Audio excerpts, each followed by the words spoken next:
Hello? Can anyone around here speak basketball?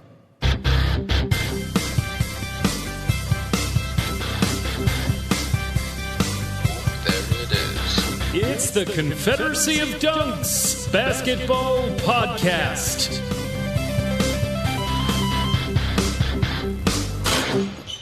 Oh, yeah. Welcome to the Confederacy of Dunks Basketball Podcast. I am your host, Freddie Rivas, and who are you, sir, that just echoed me? I'm the producer, Matt Duncan. Wonderful. Well, we got a dandy of a show today. There's so much going on, and Dandy of a show.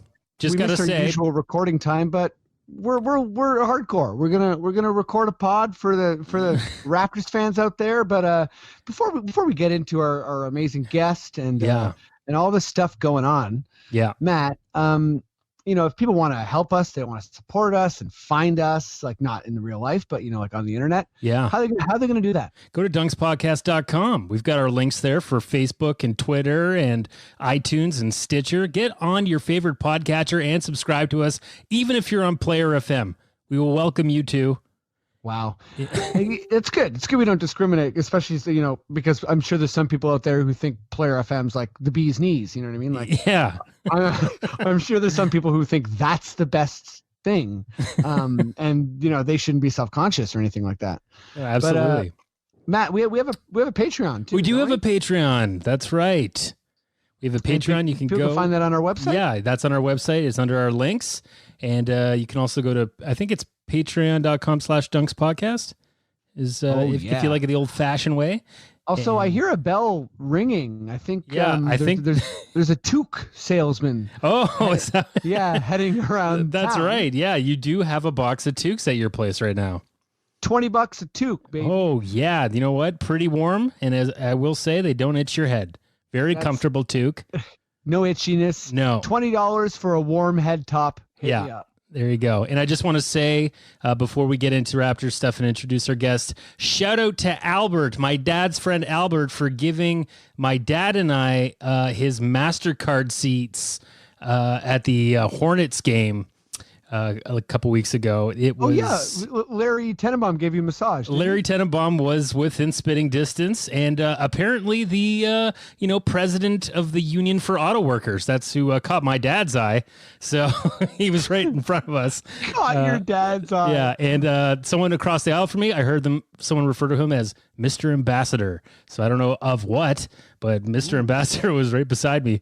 Watching that huge blowout win. Thank you very much, Albert. Those were insane tickets. And I'm sorry that on TV we looked like, as he said, a couple of logs. Wow. Honestly, Albert burned you guys, but he also showed you a good time. Hey, man, I was trying to be in my best behavior. I was like nervous being up there. Yeah, well, don't be a log. But, like next time I'll rip my shirt off. Absolutely. Well, Matt, let's get into it, right? Let's bring on our guest and let's start talking some Raptors ball. Let's do it. I was just with this guy about, 45 minutes ago. He's hilarious. He's one of my favorite comedians in the whole city. I'm usually searching for something we disagree on basketball wise, but if it's not a natural disagreement, I just can't do it. He's a genius, just like me. So give it up at home. He's hilarious. He's smart. He's cool. He's funny. He's everything good you think about anybody. Give it up at home for Yaw Attuah.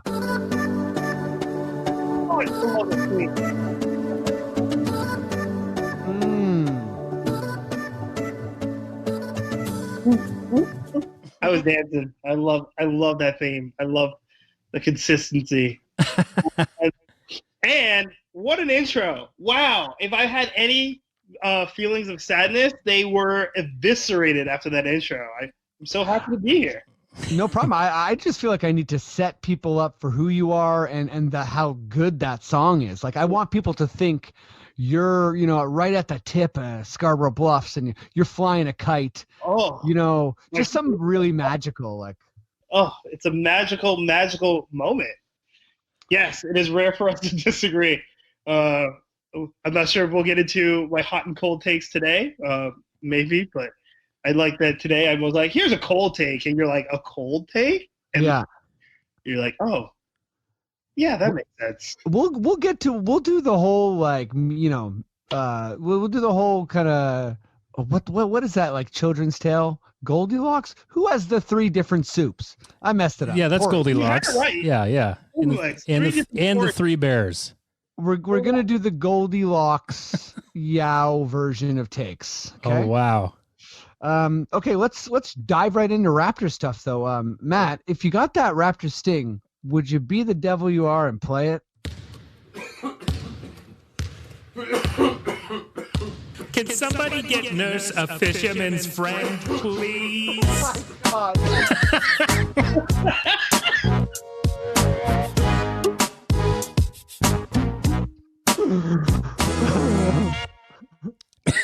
Oh my Oh my God, I'm so glad we recorded a podcast today. You must have had that ready for 2 weeks. That's a live recording from a Raptors practice. That's good stuff. I mean, I heard the coughs and I thought Matt's really fallen off. Like he just started coughing. It even pressed a Raptor sting, but honestly, shame on me because that's built into the cue. Absolutely. Amazing. God, Like, and a plug for Nurse's Fisherman's Friends. You know, he's getting into the into the endorsement game now with between McDonald's and Fisherman's Friends. Yeah, the McDonald's commercial could use a bit of work. I'll say that. But okay, let's dive right in. This is episode 127, by the way. Yeah, So cheers to that. Yaw, I didn't even write down topics. I say we just kind of work our way back. Did you watch the Knicks game? Oh, I caught parts of it. Highlights. You know what? With the Knicks game, it's not. It's like, what is our bench gonna do? But how many people hit double figures that game? Wow, so many people. So many. I know. Double figures. It's just. Listen, it's not fair. You're not gonna like compare the bottom of the league with like the top. It's one of those things where the Raps didn't slip for even a second. They just kind of put their foot on the gas and like worked some things out. It was like, let's have a what we'll call a very expensive practice. You know, we go to New York, everyone gets their full day's pay. It's just not fair. I feel bad for Knicks fans, but I don't feel bad for the media for a few reasons. Yeah, I think that's pretty fair. If you're a diehard Knicks fan and you're from New York, you know, you don't deserve this. No. Like this is a like maybe sounds insane to say out loud, but is there a worse run franchise in sports than the New York Knicks? Right now, I would say they're in the top 5. I don't think historically they're one of the worst run franchises. Yeah, historically, but I mean, you know, it's been so much losing for such a long time, and there's such a major market that it's just rough. It's rough. Here's what I'll say about the major market sort of thing, because the way the media treats it, they're like, if New York or LA isn't good, then all of sports are going to fall apart, which has never been true. I mean, the NBA's ratings were up over the course of the season, not counting the playoffs and the finals, each year for the past few years. And last year didn't have a single LA or New York team in the playoffs. And I think the league was just fine. I just feel bad as someone who used to cheer for the Knicks and someone who has friends in New York who do cheer for the Knicks. Like, you just can't get past bad ownership and bad management. Even Fizdale's a great coach. I think they're lucky to have Fizdale. RJ Barrett's going to be great unless you scare him out of town, which is entirely a possibility. It's entirely in play. It's just not fair to compare. It was like, how were the Raps against? How were the defending champs against the worst run team in the league? And honestly, that's actually it sounds hyperbolic, but that's the proper framing. And you know, shout out to fellow Give Me Some Raptors News and Confederacy of Dunks friend. Derek, who's actually keeping tabs of when the media comes around. So he's sharing clips throughout the season when different American analysts are kind of like letting everyone know that, oh, whoops, the Raptors are really good. The Dennis Scott one was awesome because even the commentator beside him was like, but you didn't have him making the playoffs. And his backpedaling was just, I don't know. It was rough. It was like watching Rudy Giuliani on like CNN. You know what I mean? It was a mess. But I'm just going to jump on your point though, Yaw, about ownership. I think that's kind of where it begins and ends with the Knicks. And I know this is a Raptor segment, but the Knicks game we just played, it just highlights how inept they are, and they just can't get anything done with such poor ownership. And listen, Dolan has like one of the most fragile egos. Like I think how it sounds or how it seems between off topic NFL owners and billionaire owners, they have really fragile egos, and amongst them, James Dolan is the most delicate of flowers. Mm-hmm. Where I say, kicking Charles Oakley out, kicking a fan out, going to sell the team. Like he's so thin-skinned, which means he's not the type of person to think like 5 steps ahead. He's just like all immediacy and like right now, is my team making money? And that's really not how you want to run it. What you want is what the Raptors have, which is a group of owners, kind of compartment. Like everyone has their own department. Everyone has the same goal of getting the best out of the team and winning. And there's no like kind of crossover. Like no one messes with the coach. No one undermines anybody. You don't have players having to go to ownership to undermine the coach. Like there's a system there, and James Dolan is like the antithesis of that. So. No, I think you're dead on, and that's kind of a good transition to the Raptors. I think you were talking about bench players and who scored over 10 points, so I just kind of pulled that up. Oh, yeah. I pulled it up. So we got Terrence Davis, 15 points, Rondé Hollis-Jefferson, 12 points, Boucher, 13 points, Malcolm Miller, 13 points, yep. And the rest of the 10-point scorers were starters. 4. But I think, the Knicks game is kind of what it is, and it's a cool little stat that at home, the Raptors have beat their division rivals, which is the Celtics, Sixers, Nets, and Knicks. Now a league record 32 times in a row. So the last time we've lost to our division in our house was 2015 to the Knicks. Wow. How's that for dominance? And I think that's Masai, right? That's this whole thing that we've built, and it's just wonderful. But yeah, let's kind of like go another game back, because the Philly game, I think, if it's not the Lakers, it's probably between Philly and the Lakers as the best signature win of the season. And let's go straight to Embiid's 0 points. And I think the reason 0 points stands out for a guy like Embiid, more than, let's say, a guy like Lowry, is, Embiid gets to the line. He's just not someone you hold off the board. The reason it was his first scoreless game. He only shot 3 free throws. He was 0 for 3. He was 0 for 11 from the field, 0 for 3. So there's a couple of things to be said about that. One, give it up to Marc Gasol. All these initial, like, we should trade him talks. Like, haters. Just ridiculous speak. He constantly, from time and time again, shows his value, and his IQ, especially on the defensive end, is unmatched. He'll hit a stride when it comes to hitting his shots. He'll hit his shots, but I'm not really worried about Marc Gasol shooting the ball with everybody else on the team. Yeah, exactly. He's focused on making sure everyone else shoots well. So it's kind of like, would you rather Marc Gasol kind of forced his game? I'm going to stop myself right there. Yeah. Marc Gasol just doesn't force his game. That's how good he is. Yeah. He's not one of those players that needs to shoot himself out of a slump, because he can do so many good things in the game. Like, I think I'm stealing Leo's point, or someone who was on the broadcast, but they were basically just saying, if you look at a guy like Marc Gasol and then you look at Embiid, there's other ways to affect the game. And something so special about Gasol is he's he affects the game. And you see guys like Fred and Pascal and other, kind of primary ball handlers, Terrence Davis, they're starting to understand that Gasol likes to operate in the middle and that he's always going to be this pressure release valve.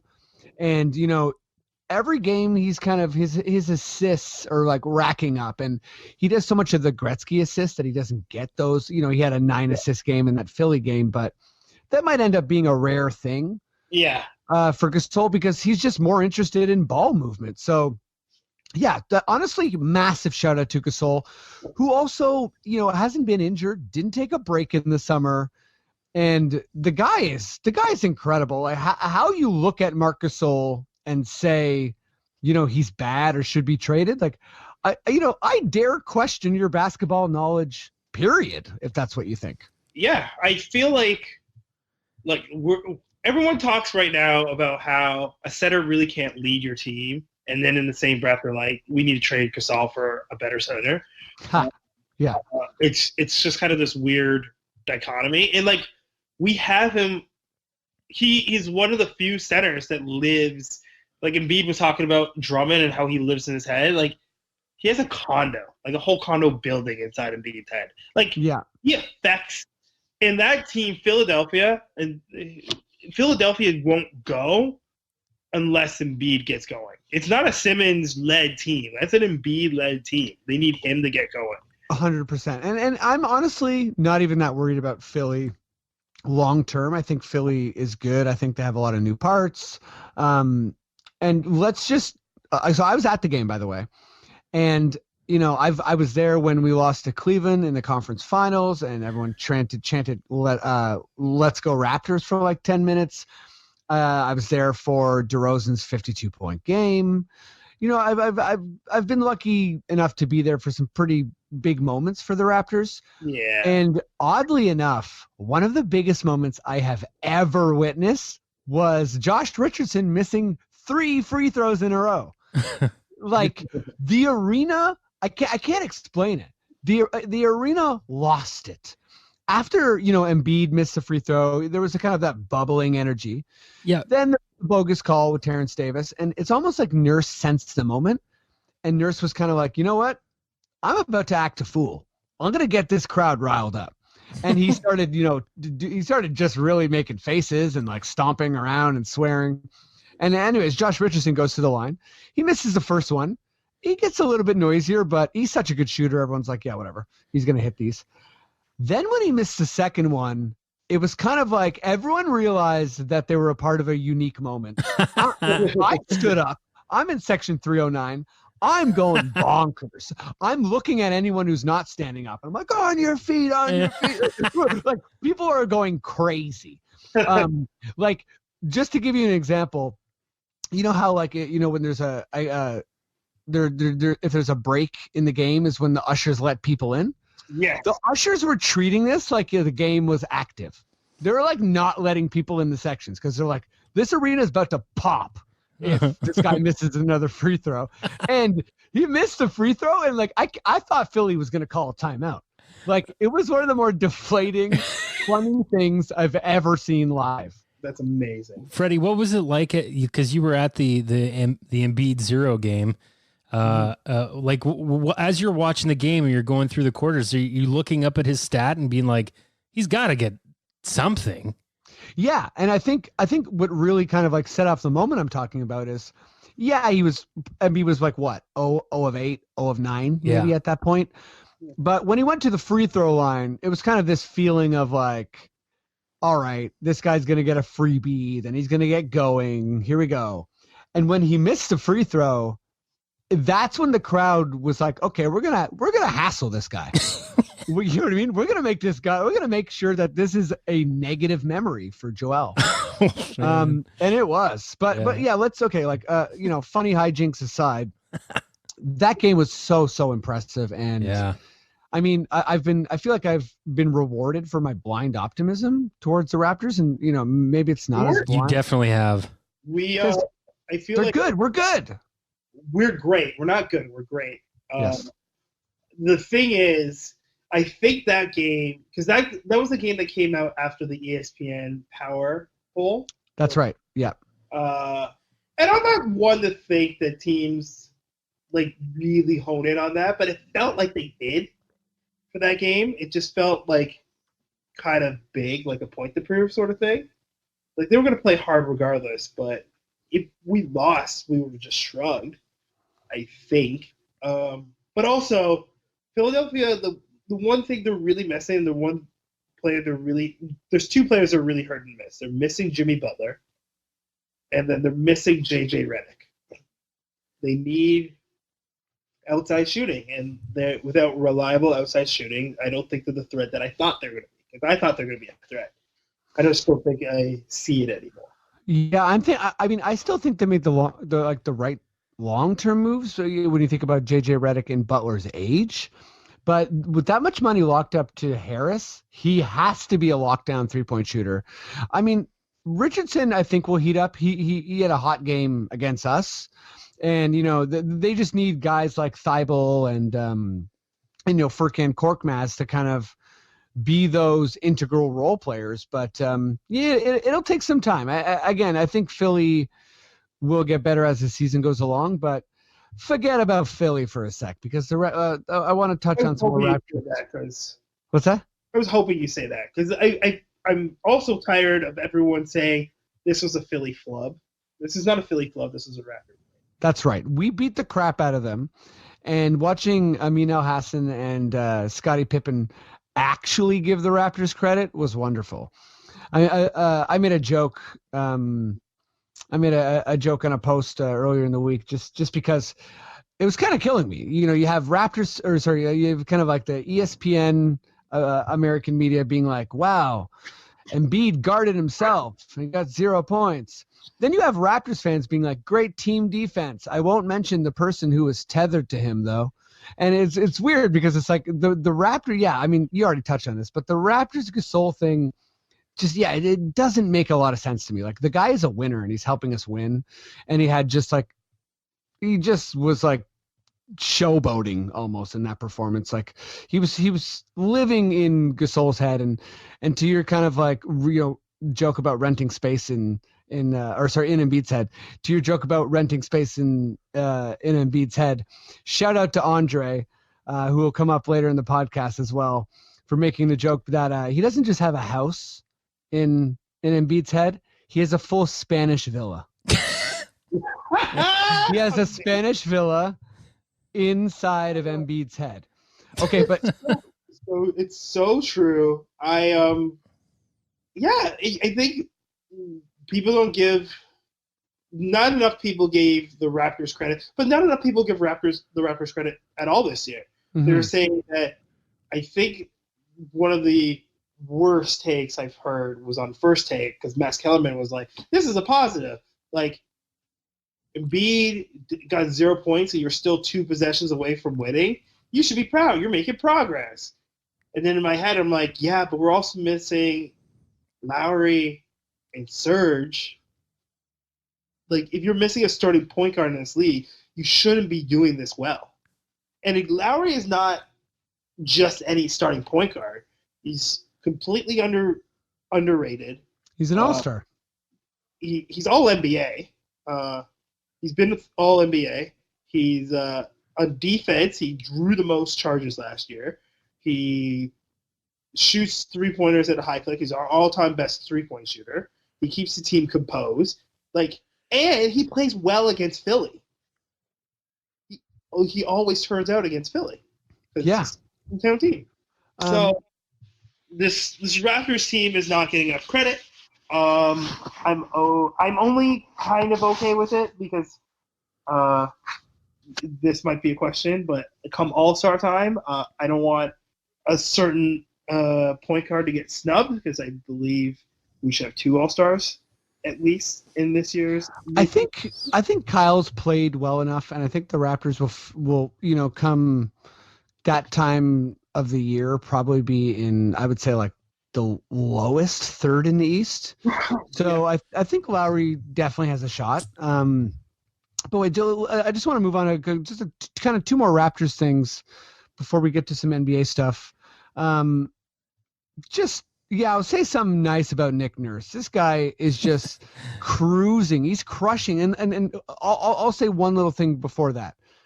How cool is it that we have held Kawhi, Damian Lillard, and I think LeBron James as well, Embiid, and Seth, maybe one other star to their lowest scoring outputs of the year. Isn't that incredible? It is, and Nick Nurse was supposed to be our offensive guy. Like, no one could have predicted that he came in with this all championship defense, right? He is the architect of our offense 2 years ago. The other thing is Nick Nurse is a rock star, figuratively and literally. Shout out to Arkells for putting him on stage. Shout out to Arkells. Cheers. They're a great band. Nick Nurse, I say this with no hyperbole in my voice whatsoever, should be coach of the year. It'll be a crying shame if he is not. At this point, if the Raptors finish in top 4 in the East with the wins they have on the record, that they have one more big win against the Western Conference team, be it Clippers, be it the Lakers again, one of those, be it Houston, if we finish in the top 3 in the East, this guy has to be coach of the year. You can't pick. It's the media. There are media outlets that didn't pick the Raptors to be in the playoffs, which is shameful, but whatever. But you can't lose that much firepower and keep the team humming and be like, well, I guess he did a pretty good job. Like, what are you trying to say? You're saying he's, in my head, he's coach of the year right now. Yeah, I think he's got to be coach of the year because if you look at all the teams that have, 4 losses or less, people can't even name our players. So we're just crushing people. And that's actually a good transition for this last Raptors point I want to hit up. And, we got some more to talk about. And we also got some fun, quickish questions, which I really want to get to. But, Matt, I'm going to include you in on this one. Okay. So I'll save the guy, whoever's not chosen for myself. But let's all say something nice about Boucher, Terrence Davis, and Rondé. So let's each pick one. Yaw, I'm going to give you first pick. Pick a guy and say something nice. Terrence Davis has the makeup of someone that was on the team last year without being on the team last year. He is seamlessly transitioned. He's come in with the hunger. He's like kind of looking like at the starter spot, but at the same time knows how to play within the team. I think I like the makeup of the kid, and I think it's a good. He's once again showed what the Raptors are doing exceptionally well that only the Heat can compare to, is using the G League to hone talent and bring it up to the next level. Yeah, we're absolutely, changing the game as far as the way farm teams are being used in the NBA. There needs to be a Moneyball book about Masai and how he's used the 905. There's no precedent for it. I've mentioned on the pod before, the Spurs and other franchises have kind of like taken guys and made them valuable role players or made them a little bit better. But the way we're just succeeding, from the top, like guys like Fred and Siakam, to the bottom, with guys like Boucher. And Terrence Davis hasn't even been in the G Leagues. He's just a good draft or a good, signing. Yeah. But yeah, Terrence Davis, like just to attest to how good this guy is,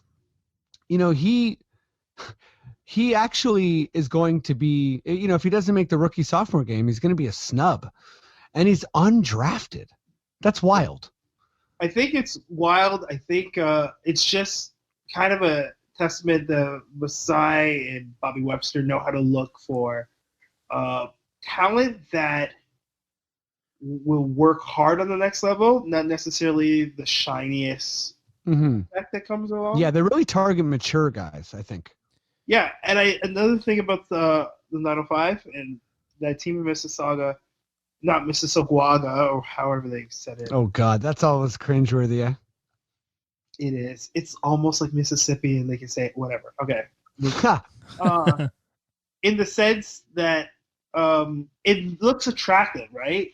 So if the Raptors are successfully using that team and bringing people to the NBA and giving not only people fair shots at the NBA, but like really flourishing careers in the NBA, then you can like say anytime that they're kind of looking at a talent to bring to that team, that player would be a little bit more excited.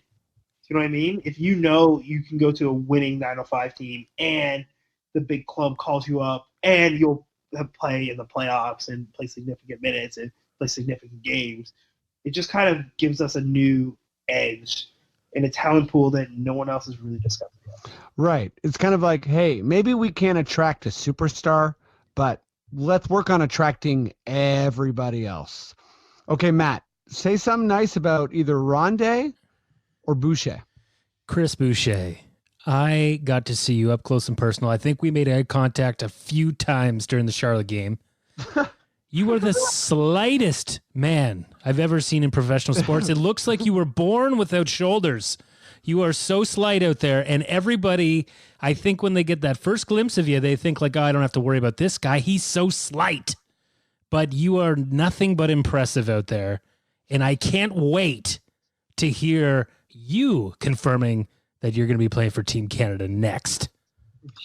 That is a big ass compliment, and it's a nice little tie to some pretty cool news about all these Canadian players, you know, starting with Jamal Murray. Yeah. You know, just embracing kind of like, hey, we should kind of make a statement here. This is you know, we have so many good players, and Matt, that is a lovely shout out to our boy Bloc Québécois, Chris Boucher. Okay. I'm gonna go to Rondé. You know, I was talking with my brother today, and we were thinking like, hey, maybe when Nurse was calling people out at the beginning of the season, maybe it wasn't Rondé, because I think when Rondé was healthy, he played, and he's been good from the get-go. He's pure energy out there. I'm looking at his, you know, he's 10 points. He's, 6.3 rebounds. He's basically a steal a game, almost 2 assists a game. And he's proof that you need all types in the NBA, because yeah, he can't shoot the three. Yes, he can barely shoot at all. Yes, he kind of has those Bismack Biyombo, Reggie Evans cement hands. But man, does it matter? Because he's working harder than you when you're on the court with him.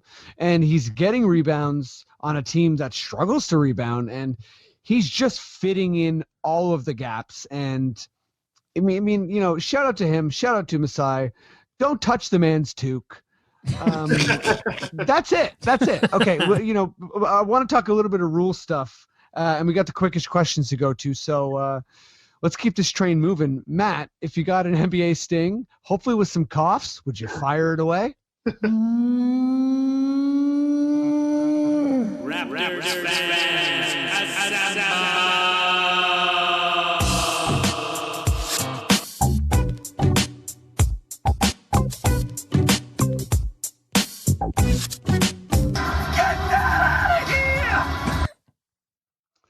Good. That's good stuff. You know what? I've heard that one before, you know, and it sounds, I think, even more nightmarish now, but honestly, we got too much basketball to talk about. I can't dwell on Matt's, like, you know, like, well, whatever you do at home, I feel like you watch the production of Stomp, and then you just like run into your editing My room. main inspiration is Stomp. You just start making noises, you know? Yeah. Well, it's cool. It's cool. People honestly tell me they hate my basketball commentary, but they come here for the sound folder. So, let's dive right in here. Let's I don't know if we're going to go through all the rules, but that's kind of the big thing right now in the NBA. So I feel like that's kind of where the space we should occupy. Why don't you just start with one of the proposed rule changes and that you like, and then we'll go from there. Ugh. If you don't like any, start with the one you hate the most. Reseeding. That one's good. The proposed rule changes The ones that I don't like the most. That's right. Uh, Here, I can rattle them off too if it helps. First of all, I hate all of them. Whoa. I think the 78 games is the one I'm gonna pick because it's just so perplexing that how did you come up to 4 less games will make the league better? Do you know what I mean? Like, right. It's not a significant enough change for people to be like, well, I'm gonna play every game now. Like, basically, this rule is the reason why this is coming up is because of Kawhi. Kawhi plays an average of 60 games a season. So the difference between 82 and 78 is still going to mean that Kawhi only plays 66 games this season. Mm-hmm. I don't think it changes much. It just takes away games from other markets. I think it's money out of owners' pockets. I don't really care about how much money, but it just it's a rule change that doesn't make sense. Yes, I honestly couldn't agree more. Like, I don't really understand how 4 less games is going to prevent anyone from load managing. I think, and this is going to come up in our quickish questions, but I'll just say that people need to embrace that players are going to rest. And I think there's no way around that. You can't force the players to do stuff. Hockey goalies rest, baseball pitchers rest, soccer players rest, baseball pitchers rest. Yeah, exactly. And that's fine. Like, I'm not saying it as a negative. It's like and it kind of makes sense that, I mean, I've said it a million times on this podcast, but the NBA needs to get away from only marketing around its superstars. And they need to understand that Boucher is worth the price of admission. But I'll go. I'm going to go to one I actually like. And Matt, I heard you say it, so I don't know if you like it as well. But I actually do like reseeding. I think that you might disrupt some of the age-old rivalries like in the East and the West. And the proposal is only for the last 2 rounds. Mm-hmm. And I think that's so that it's in a scenario where let's say if the Raptors and the Bucks are the best team, you can split them up and then maybe that's the finals. I think that's kind of like a half measure, and I would like to see reseeding throughout the playoffs. I think that's honestly a way to guarantee that the regular season matters. Like, if you finish first record in the NBA, you might have 2 rounds in a row where you're basically up against garbage opponents and you're not stuck at some weird bracket thing.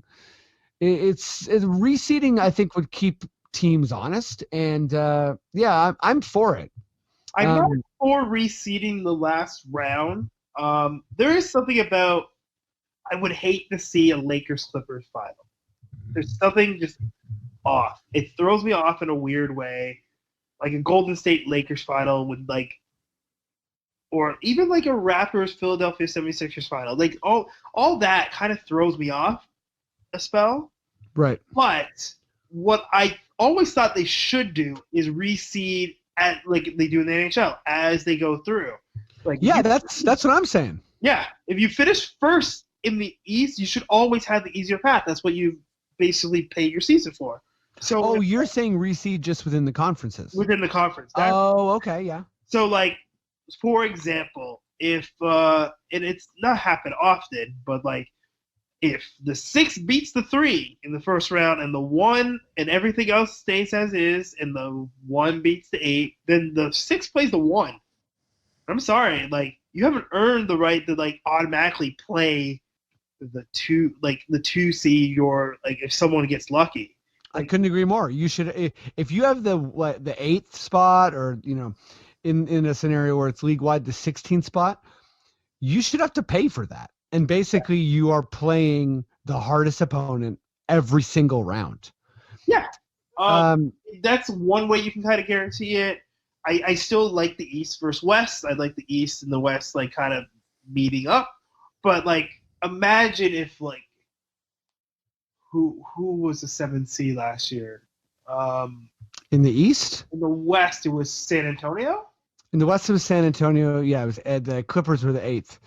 We're 8th place. The 7th in the East would have been the Magic, who we played. No? Yeah, we played Magic. Like, but just imagine like those lower seeds going through and then having another matchup, and their first seed is like, yeah, we'll take it because you fought your ass off to get first place to make sure your path is easiest for the finals. Hell yes. Well, Okay, I hate to cut this segment short, but we got some good quickish questions, and I think. Wait. Can I say one other thing? Yes. Go. They didn't propose this rule change. I've mentioned it a few times online, but hear me out.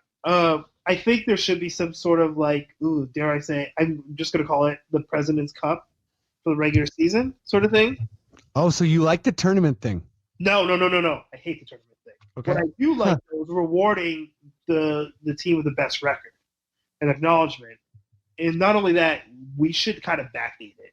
Like to the beginning of the like shot clock era, and just like every team has that like trophy in their hallways. Just to acknowledge that like, you know, those 70-win teams or hitting 69 wins is a big deal. And because I feel like part of the reason why load management and rest during a season is a thing is it's not just it's the media that kind of pushes that, like, it's the Michael Jordan narrative. It's right. It's all about championships, and it's all about the seed versus the record. Yeah, and you're not awarding the totality of basketball. Mm-hmm. And I feel like the NHL does it, and it doesn't dilute the season, and it doesn't negate or dilute the significance of the cup. I agree. So, and can I just add to your idea? Yeah. We should shame last place. Like, we should give them something that they, like a scar, they can't get rid of.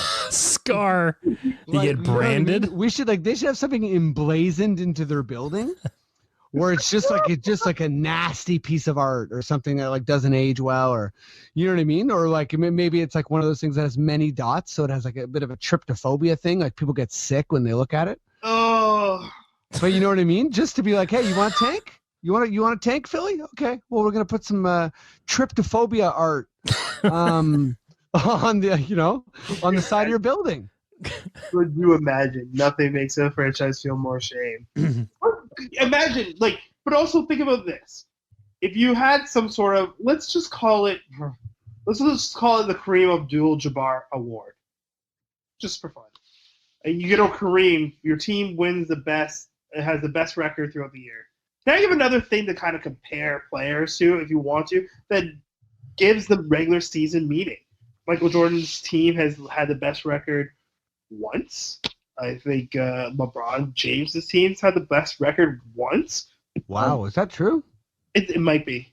I don't think he's had the best record more than once. But like having the best record in the league, now you have Steph Curry's done it a couple times. Now you have like people who like you're rewarding teams and players who balled all year, and then you can see how many times did that best record lead to a championship and vice versa. They can take it as a consolation prize or not. They can have it displayed. They have a nice little cream that they can add to the trophy case. And I think you go back in time to the franchises, to the beginning of the shot clock era, and you award those teams because those teams are already fighting hard. And then you just make sure you give it significance right away by like giving a reward, because you could just go back to a record. Yeah. Yaw, you're a man that cares about fairness. I am. And that's an honorable trait. And I too care about fairness. And I asked people for some quickish questions, and I think we only got like a couple minutes, so we got to power through this baby. Are you both down? Yeah, let's do it. Quickish Questions!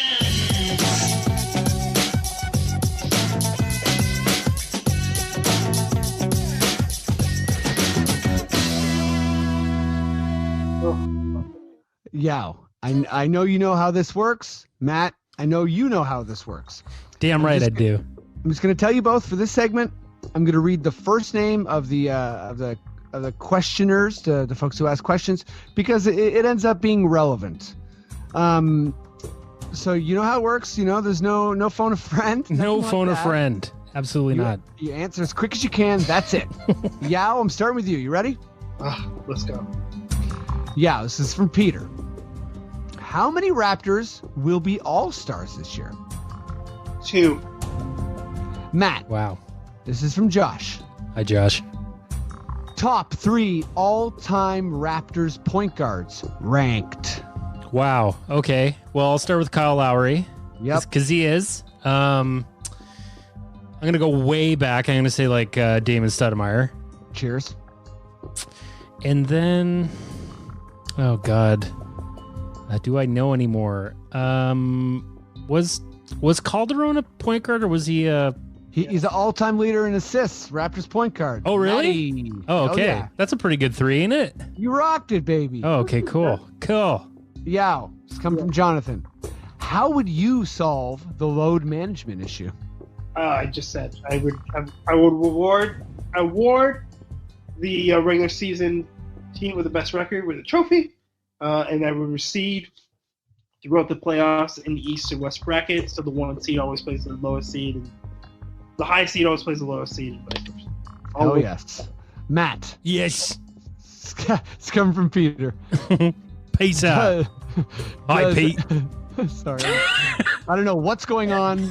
I'm hearing like it sounds like someone is like trapped somewhere. Okay. Matt. Yeah. It's coming from Peter. Does FVV's agent cold call companies looking for endorsements? Oh, that's so good. I mean, you'd think it'd be the other way around, but yeah, I do think that's what's happening. Yeah, I do agree with that. Just that one about the Christmas lights is pretty weird. I feel like that was a cold call one. That's amazing. Yeah. This is coming from Andre. Andre, Who's the biggest threat to the Raptors in the East? the Bucks. Matt, Yes. you can only keep one. Boucher or Terrence Davis? Whew, I'm keeping Boucher. Canada, baby. And that was from Andre, by the way. Right. Another one from Andre. This is for you, Yaw. Okay. Nick Nurse, Coach of the Year. This should happen, but I feel like it won't. Why? The only reason why it wouldn't happen is because people at ESPN and Fox Sports keep pushing the narrative that Vogel is managing talent in LA, and they finish with the best record, and they get Vogel. Matt, Yo, from Andre. Hi, Andre. What team do you most want the Raptors to beat? Team that I want them to beat the most. I'm gonna say it felt really good to beat Philly. You know, even more than Boston. I feel. Let's just keep taking it to Joel Embiid. Right? Let's ruin this guy's life, man. Yeah. Yes. This is coming from Andre. Pascal Siakam stars in a hit new movie as a basketball playing priest from Cameroon. The movie is called Spicy Peace. Oh wow. Spicy Priest. See, that's why we do Quickish Questions. That was money. Okay, Matt. Yes. It's come from Andre. Hi, Andre. Who asks better questions, me or Jonathan? Wow, this is I don't want to alienate either of the people that like to send in questions. You gonna answer the question or what? Oh my God. Can I say it's a tie? I like both. Okay. Oh, Don't- no ties in baseball. I'm gonna be you know, I don't want to mess anything up here. Fair enough. I love how you restarted the music when you said that. Okay, that was a little wonderful detail. Yeah. Yes. 3 more questions here. This one's from Jonathan. Has anyone checked on Ennis? That's Ennis Esmer, guest and friend of the podcast. Has anyone checked on Ennis during this calamitous Warrior season? I don't think anybody has. I would like someone to reach out to him, just have him on the podcast, just Oh to show my him God. that we're still there for him. Ennis, we're thinking of you, man. Cheers. We're here for you. Wow, life gets sad sometimes, eh, guys? Matt, it's come Yeah. from Jonathan. What's up, Jonathan? After fuck Brooklyn and fuck 'em, what can Masai do to top those? Fuck Brooklyn and fuck them.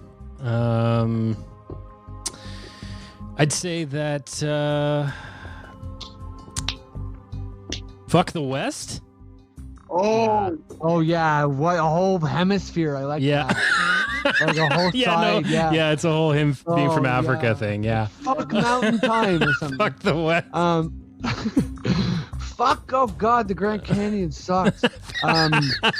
Okay, last question, Yaw. It's come from James. Percent chance Pop retires at the end of the year. I'm looking at, right now I'm at 70. Ouch. 70. Okay, that's it for this pod. It's a team record. It has more to do with like Becky Hammond getting ready and Tim Duncan being there, and it's just about like it's been booted out of a few games. I think he's about that time. He's about He's getting a bit cranky. Yeah, and he already was cranky. But yeah, that's the pod. Yaw, thanks for doing it. I appreciate it. You're awesome. Yeah, thanks, man.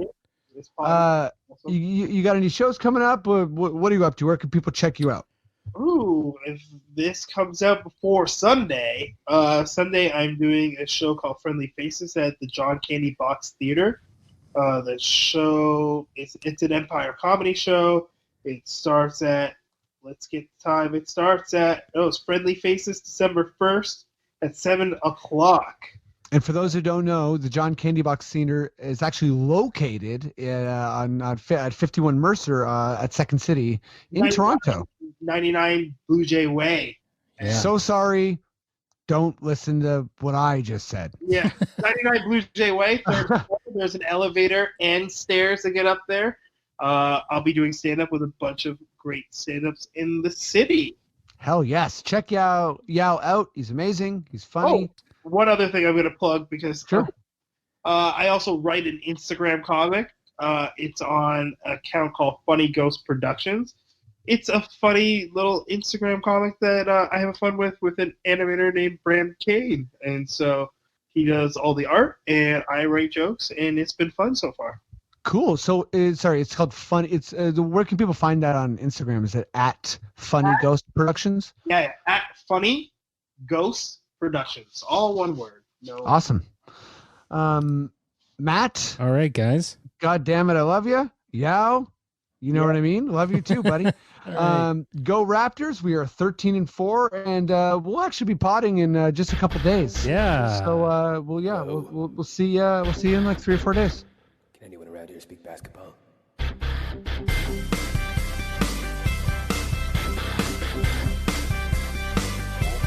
it is. It's the Confederacy of Dunks Basketball Podcast.